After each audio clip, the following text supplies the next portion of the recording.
చాలా కీలకమైన అంశం మాట్లాడుతున్నాం. We are going to be discussing something very very important. పొద్దున్న నుంచి కన్వర్జెన్స్ అని మాట్లాడుతున్నాము. మధ్యాహ్నం రాగానే convergence as a catalyst for change అని మాట్లాడుతున్నాం. దాని గురించి ఎక్కువ సమయం నేను మాట్లాడాను, ఎందుకంటే before our next panelist leaves, తొందరగా సార్ వెళ్ళాలి. So before I give any introduction, I thought let us have the privilege of listening to Dr. Krishnan sir. అమూల్యమైన అనుభవం ఉంది సార్కి across the country for working extensively on bonded labor, and I thought we shouldn't lose the benefit of listening to him. So I will cut what I want to speak right now and go over to Dr. Krishnan sir. Sir, over to you, and after you speak. If I sit there, I will start sleeping, so that I start up standing here. My name is Krishnan.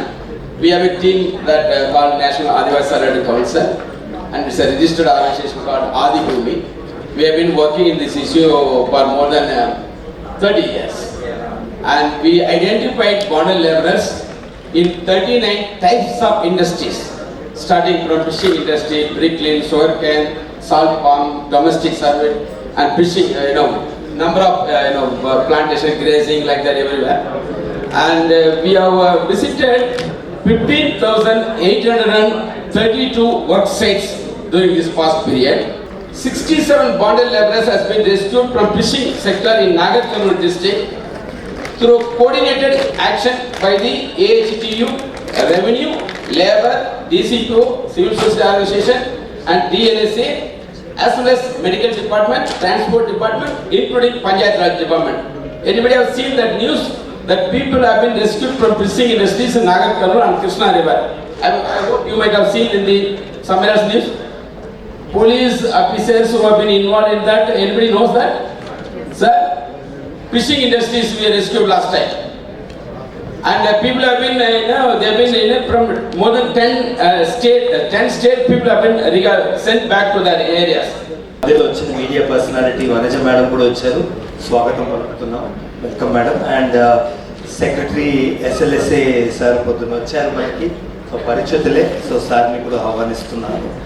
And ప్రాథమికంగా మన bonded labour system వ్యవస్థ గురించి మాట్లాడుతున్నాం కాబట్టి మనం ఉట్టి bonded labour system మాట్లాడుతున్నాం, సమన్వయం గురించి మాట్లాడుతున్నాం. So the whole context is about convergence. Very rightly grateful to you for articulating the 6 different stages that you are talking about, the phases. Thank you, sir. But I would like to bring into this discussion a story, a life. Renuka garu, మీ అనుభవం కొంచెం పంచుకుంటారా తృప్తంగా? ఎక్కడి నుంచి మీరు ఏం చేశారు, ఇప్పుడు ఇక్కడ ఏం చేస్తారు? ఇక్కడికి వచ్చిన సార్లందరికీ నమస్కారం, మేడం కూడా నమస్కారం. నా పేరు రేణుక, మా ఊరు తెలకపల్లి. నా భర్త పేరు నిరంజన్. నాకు 4 పిల్లలు, 2 కొడుకులు 2 బిడ్డలు. ఒక కొడుకుది ఒక బిడ్డది పెళ్లి చేసిన. ఒక పాప బాబు చదువుతున్నాడు. పాప 9, బాబు 6 చదువుతున్నాడు. నాదేంటంటే కొంచెం అప్పు ఉంది నాకు. అప్పు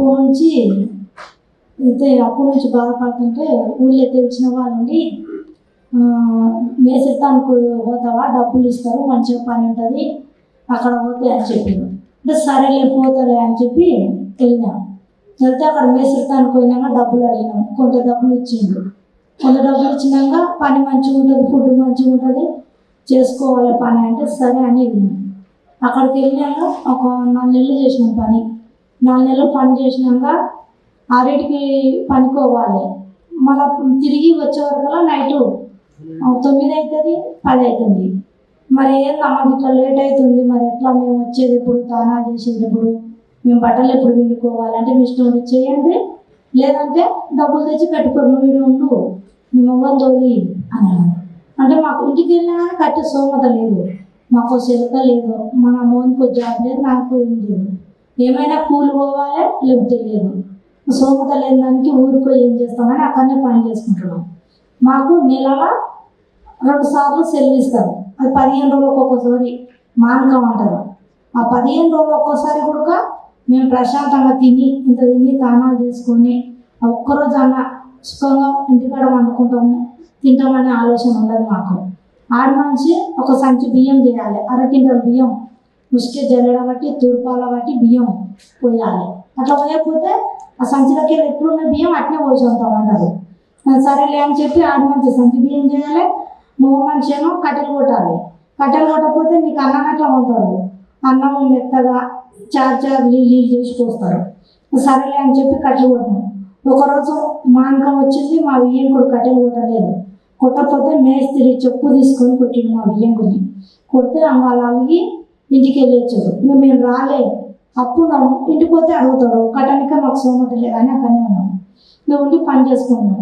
అయితే నైట్ వాచ్మెన్లకు పోలేదు ఇంతమందిని, ఆడవాళ్ళనేమో పొద్దుగాల పోలేదు, మగవాళ్ళనేమో నైట్ తోలిచ్చేది.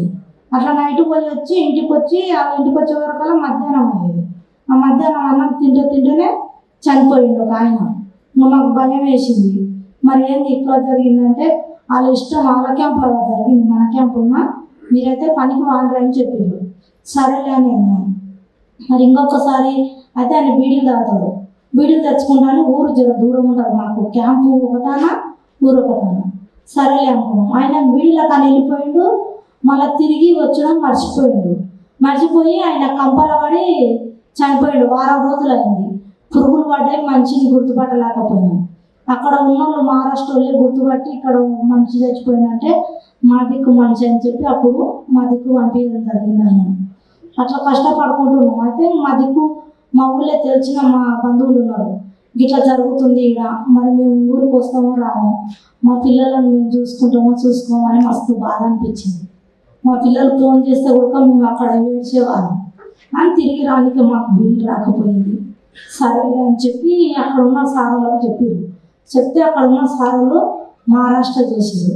మహారాష్ట్ర సారులో చెప్తే ఆ సారులు మమ్మల్ని క్షేమంగా మా పిల్లల తనకి చేసారు. మేము మా పిల్లలు ఇప్పుడు ఊళ్ళో మంచిగా బతుకుతున్నాము. అప్పుడు ఊళ్ళో మంచిగా ఉండి మేము ఏదో పని చేసుకొని ఊళ్ళో బ్రతుకుతున్నాము. ఇప్పుడు ఊళ్ళో మాకు మహాలక్ష్మి గ్రూప్కి వెళ్ళి కొంత డబ్బులు తెచ్చుకొని ఏదో ఒక లోన్ ద్వారా మా పిల్లలను చదివించుకుంటాం. మేము ఊళ్ళోనే ఉండి బ్రతుకుతున్నాం. మా పిల్లలను విడిచిపెట్టకుండా చదివించుకొని మా పిల్లలు మేము దేశం పోతే మా పిల్లలకు అన్నం ఎవరు పెడతలేరు. మేము పెట్టినప్పటికి కానీ కొడతారు, కొట్టినా కానీ మేము వచ్చి చూసుకోలేకపోయినాం.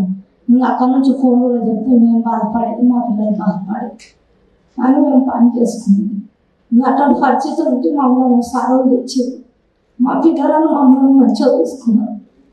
మరి వచ్చినాక మేము ఎవరికైతే ఊళ్ళో లేబర్ కార్డులు లేవో, ఆధార్ కార్డులు లేవో అలాంటి వాళ్ళకు తిరిగి నేను నా భర్త చేసి ఇలాంటివి జరుగుతాయి అని చెప్పినాం.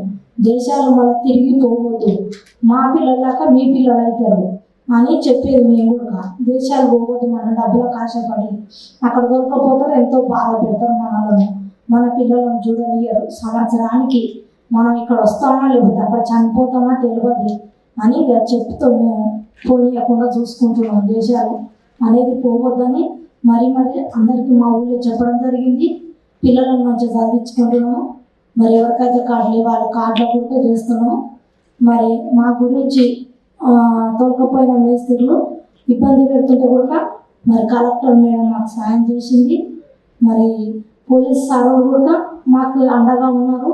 వాళ్ళు కూడా మాకు ధైర్యం ఇచ్చిర్రు, ఎవరు రాదులే మేము చూసుకుంటామని మాకు ఎంతో చెప్పారు.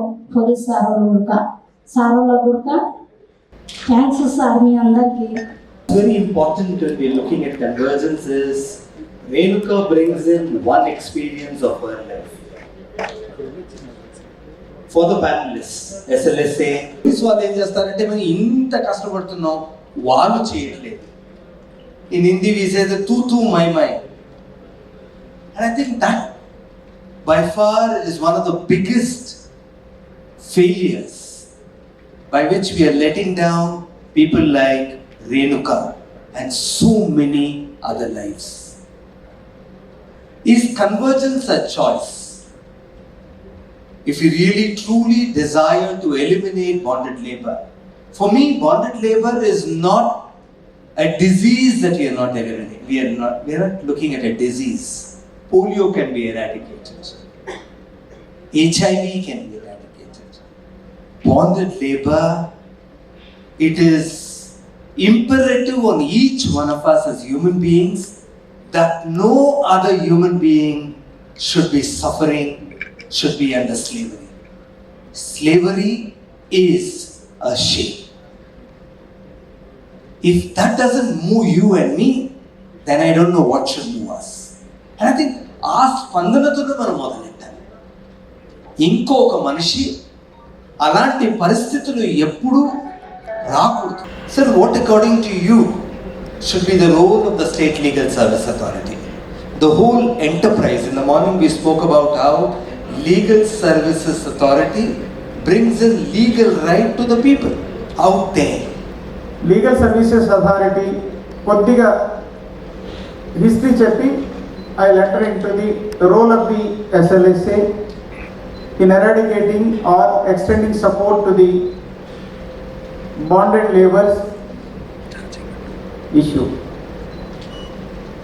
In the state, Telangana State Legal Service Authority is the highest body, headed by the Honorable the Chief Justice of Telangana High Court is the patron-in-chief, and the next judge is the executive chairman.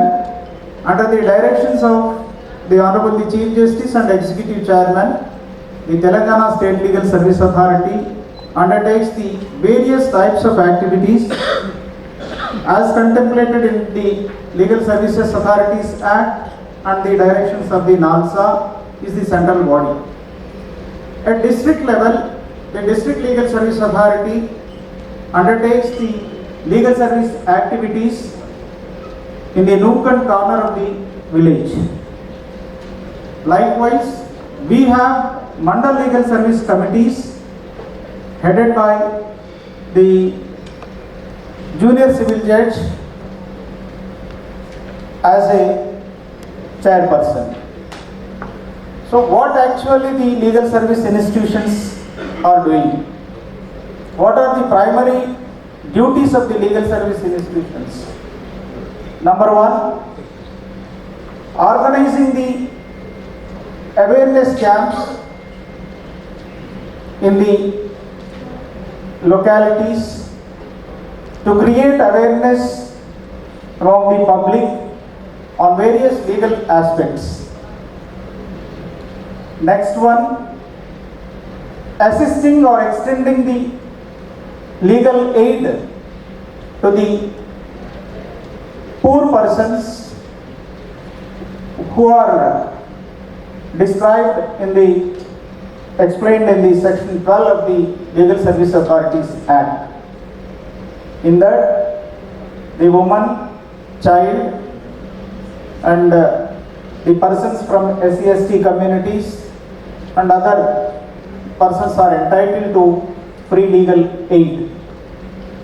The other thing is, other duty is conducting Lok Adalats periodically. This is the prime duties of the legal service institutions that we have been undertaking, we undertake in future. And now let me turn to the media person, Manaja garu. I think she's got అపారమైన అనుభవం మనజ గారిది for taking up all these issues. I think madam ఒక లెవెల్లో మీరు రాకముందు రేణుకా గారు చాలా చక్కగా మాట్లాడారు, ముందు కూడా మాట్లాడారు పొద్దున్న. I think what is important is media పాత్ర ఎంత ఉంటుంది in terms of bringing the stories. Because అవగాహన కావాలి అని చెప్తున్నాము, స్పందించట్లేదు సమాజం అని ఇంకోటి చెప్తున్నాము. మీడియా పాత్ర ఏమిటి, ఎలా మీడియా దీనికి ఒక ఈ అందరి దృష్టిలో అందరి హృదయాల్లో దింపేటట్టు, సో దట్ మేమందరం ఇంకా చాలా బాగా స్పందించేలాగా మీడియా ఏం చేయొచ్చు. నమస్కారం అండి. ఇలాంటి కన్వర్జెన్స్లో నన్ను ఇన్వాల్వ్ చేసినందుకు ఐఎమ్ వెరీ థ్యాంక్ఫుల్. సరే, ఇవాళ మనం ఒక ఐరనీ గురించి మాట్లాడదాం ఫస్ట్, దాని తర్వాత నేను సబ్జెక్ట్లోకి వెళ్తాను. మనం తెలంగాణ గడ్డ మీద కూర్చుని బాండెడ్ లేబర్ గురించి మాట్లాడుతున్నాం. బహుశా దేశంలో చాలామంది కంటే బెస్ట్ ఎక్స్పీరియన్స్ మనకుంది. ఇక్కడ వెట్టి చాకిరికి వ్యతిరేకంగా పెద్ద పెద్ద పోరాటాలు జరిగాయి, బట్ వెట్టి చాకిరి పోయిందా, నెంబర్ 1%. రెండోది, బాండెడ్ లేబర్ అబాలిషన్ యాక్ట్ వచ్చి కరెక్ట్గా 50 సంవత్సరాలు అయింది, 76లో వచ్చింది. మనం గోల్డెన్ జూబ్లీ చేసుకుంటున్నాం ఇప్పుడు. సో అయినప్పటికీ మనం వెట్టి చాకరీ గురించి ఇంకా మాట్లాడుకుంటున్నాం, బాండెడ్ లేబర్ గురించి 50 years తర్వాత కూడా. మనకి ఎప్పుడు ఏముంటుందంటే ఏదైనా సమస్య వస్తే మనందరికీ తెలుసు, అది దిశ అప్పుడు చూసాము, దానికి ముందు నిర్భయ అప్పుడు, ఒక సమస్య రాగానే రోడ్డు ఎక్కి మనం కఠినమైన చట్టాలు కావాలి అని అడుగుతాం. దానికి చాలా ప్రయాసం ఉంటుంది, ఫైనల్గా ఆ చట్టం వస్తుంది. చట్టం వస్తే ఉపయోగమేనా ఉంటుందా? ఉండదు అనడానికి మన బాండెడ్ లేబర్ అబాలిషన్ యాక్టే కారణం. ఎందుకంటే 50 ఏళ్ల తర్వాత కూడా ఇంకా బాండెడ్ లేబర్ ఉన్నారు అంటే ఈ చట్టం పనిచేయలేదు అని అర్థం. ఎందుకు పనిచేయలేదు ఈ చట్టం? బాండెడ్ లేబర్ పనిచేస్తుంటే బాండెడ్ లేబర్ ఉండకూడదు, కానీ ఇంతమంది ఉన్నారు. రేణుక మాట్లాడుతుంది, రేణుక మాత్రమే కాదు, చిన్న చిన్న పిల్లలు కూడా ఉన్నారు. బహుశా మనం పాండమిక్ వచ్చినప్పుడు చూసాము, పాండమిక్ వచ్చి లాక్డౌన్ చేయగానే 13 కోట్ల మంది ప్రజలు ఈ దేశంలో కాలినడకన ఇళ్ల బాట పెట్టారు. అందులో చాలామంది బాండెడ్ లేబర్, చాలామంది వాళ్ళే ఈ దేశ నిర్మాతలు. ఈ దేశాన్ని ఎవరైనా నిర్మిస్తున్నారంటే చాలా పెద్ద పెద్ద పేర్లు వస్తాయి, కానీ బేసిక్గా ఈ దేశ నిర్మాతలంతా వాళ్ళే. ఎందుకు వాళ్ళు అక్కడ ఉంటున్నారు, వాళ్ళని ఎందుకు మనం గుర్తించలేకపోతున్నాం అనేది పెద్ద ఇష్యూ. ఎందుకు అంటే రూపం మారింది. మన ఫ్యూడల్ వ్యవస్థలో ఉన్న బాండెడ్ లేబర్ క్లియర్గా ఉండేది, వాడికి బట్టలు లేవు, వాడు బండి ముందు పరిగెత్తాలి, కనిపించేది. ఇప్పుడు కనిపించని ఒక పద్ధతి వచ్చింది. కార్పొరేట్స్ దీన్ని చాలా తెలివిగా డిఫరెంట్గా వాడుతున్నాయి. అయితే ఇది కేవలం భారతదేశానికి సంబంధించిన సమస్య మాత్రమే కాదు, ప్రపంచం అంతా ఉంది. అది ఇక్కడ పనిచేసే వాళ్ళందరికీ తెలిసే ఉంటుంది. ప్రపంచవ్యాప్తంగా అన్ని అభివృద్ధి చెందుతున్న దేశాల్లోనూ బాండెడ్ లేబర్ ఉంది. దాని పేరు బాండెడ్ లేబర్ కాకపోవచ్చు, అక్కడ ఒప్పంద పత్రం ఉండకపోవచ్చు, కానీ వాళ్ళు తక్కువ డబ్బులకో, రేణుగా చెప్పినట్టుగా అప్పులకో, దేనికో ఒకదానికి కట్టుబడి, అక్కడ కట్టుబాటు తాడు కాదు, డబ్బుతో కట్టేసి పని చేయించుకునే పద్ధతి చాలా చోట్ల ఉంది. సో ఇది ఎందుకు ప్రజలు మన చుట్టూ ఉంది. ఇది ఎట్లాంటిదంటే భగవంతుడు లాంటిది. భగవంతుడు సర్వాంతర్యామి, కానీ ఎవరో చూడలేరు కదా. బాండెడ్ లేబర్ కూడా అంతే, అన్ని చోట్ల మనకు కనపడుతుంటారు కానీ మనం చూడలేము. ఈ చూడలేని దాన్ని ప్రపంచం దృష్టికి ఎట్లా తీసుకురావాలి, ఇదే పెద్ద ఐరని. మన ముందుంది, మనం చూడలేము, ఎట్లా తీసుకురావాలి.